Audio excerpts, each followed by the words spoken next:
ओम शांति। अंत समय से पहले अब एक चीज हमें दूसरों को जरूर देना है, क्योंकि जो खजाने हमें मिले हैं उनके महादानी भी बने हो या अपने ही प्रति लिया है। फिर बाबा ने कहा अभी तो दूसरों के प्रति लगाने का समय है, समय बिल्कुल समीप आ गया है।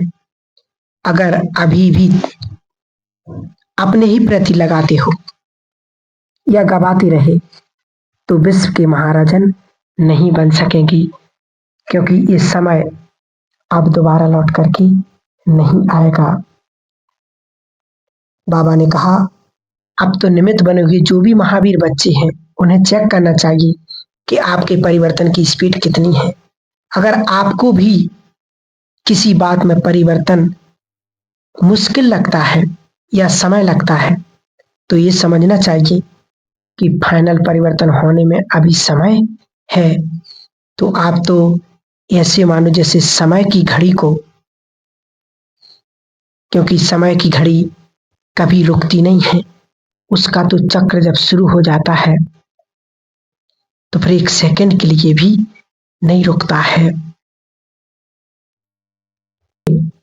बाबा ने कहा दुनिया में जितने भी बड़े आदमी होते हैं उनके सारे दिन के प्रोग्राम पहले से ही सेट होते हैं, वह बिना प्रोग्राम के कहीं नहीं जाते। तुम भी अभी बहुत बड़े बाप के बच्चे हो। सोचो, जो सारी दुनिया का मालिक हो, जो पूरी दुनिया को चलाने वाला हो, हम उस परमात्मा के बच्चे हैं। हमसे बड़ा भाग्यशाली, हमसे बड़ा श्रेष्ठ तो कोई हो ही नहीं सकता है। इसलिए बाबा ने कहा तो तुम्हें भी अमृत वेले के समय को अपनी बुद्धि के कारोबार का प्रोग्राम सेट कर लेना चाहिए।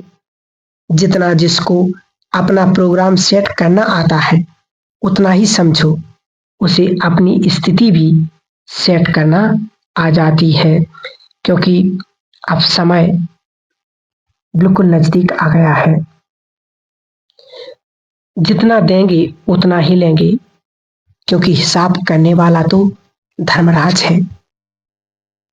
उनसे कोई हिसाब छूट नहीं सकता है।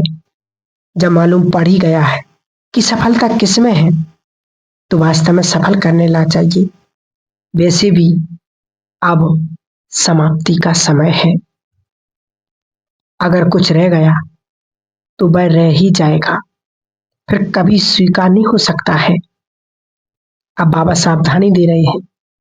फिर भगवान भी, बाबा ने कहा कि फिर बाप भी स्वीकार नहीं करेगा। अगर समय तेजी से चला गया और आप ढीले रह गए तो कभी भी मंजिल पर नहीं पहुंच पाएंगे। इसलिए जो भी कमी कमजोरियां रही हुई हैं वो सब बाप पर अर्पण कर दो, और साथ में जो सफल करना है वो अभी कर लो, क्योंकि वैसे भी सब मिट्टी में मिल जाना है। अभी ही बाबा ने कल परसों की मुरली में कहा था कि बच्चे, इन आंखों से तुम जो कुछ भी देख रहे हो ये सब मिट्टी में मिलने वाला है।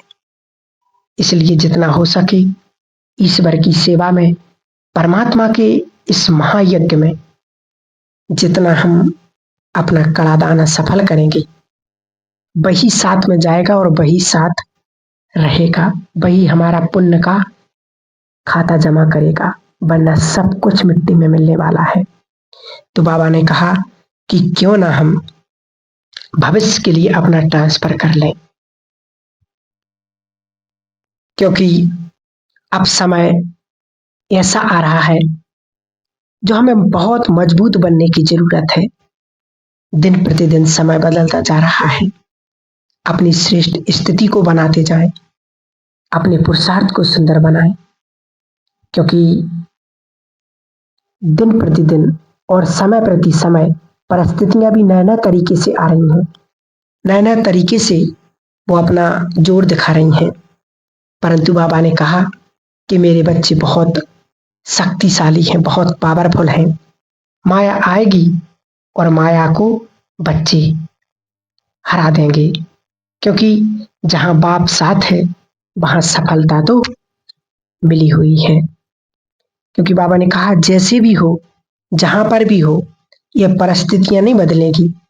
इसलिए ऐसा कभी नहीं सोचना कि मुसीबतें हल्की हो जाएं, फिर हम कमाई कर सकेंगे। नहीं, क्योंकि ये तो और दिन प्रतिदिन बदलने वाली हैं, बढ़ने वाली हैं। सोचो, अभी कितना सुंदर समय चल रहा, शांत वातावरण, शांत माहौल। हम स्पेशली बाबा के कमरे में बाबा से मिलन मनाने के लिए जाते, योग करने के लिए जाते, मुरली सुनने के लिए जाते। तो जब हम स्पेशली उसके लिए जाते फिर भी हमारा मन भटक जाता है। सोचो, आने वाले महाभयंकर विनाश में जब चारों तरफ हाहाकार होगा, अत्याचार होगा, पापाचार होगा, भ्रष्टाचार होगा, लूट मार, ये सारी चीजें जब होगी ऐसे समय में, फिर सोचे हम कि कमाई कर लें, फिर सोचे कि हम बाबा को याद कर लें, तो ऐसा कभी नहीं हो सकता। इसलिए विशेष सभी ध्यान दें, जो भी करना है हमें अभी ही करना है, ऐसा कभी नहीं होना। अब तो क्योंकि दिन प्रतिदिन ये परिस्थितियां और ही विशाल रूप धारण करने वाली हैं, इसलिए इनमें रहते हुए भी अपनी स्थिति को परिपक्व बनाना है। इसलिए बाबा ने कहा कि सबसे पहले अपनी स्थिति में तुम ये चेक करो कि क्या आप अपने ब्राह्मण जीवन के बहुत काल को श्रीमद् प्रमाण बिताया है। अपने आप से बातें करें। बहुत काल का मतलब ये नहीं कि स्थूल तारीख या वर्षों का हिसाब किताब निकालना हो, नहीं, लेकिन जब से जन्म लिया है अर्थात ब्राह्मण बने हो, क्या तभी से निरंतर लगन रही या बीच बीच में कुछ कम हुई है। अंत समय ये हिसाब ही चेक होगा। बहुत काल का निर्विघ्न जीवन होना भी बाबा ने कहा कि बहुत काल का यदि आपका निर्विघ्न जीवन होगा तो बहुत उसके लिए आवश्यक है।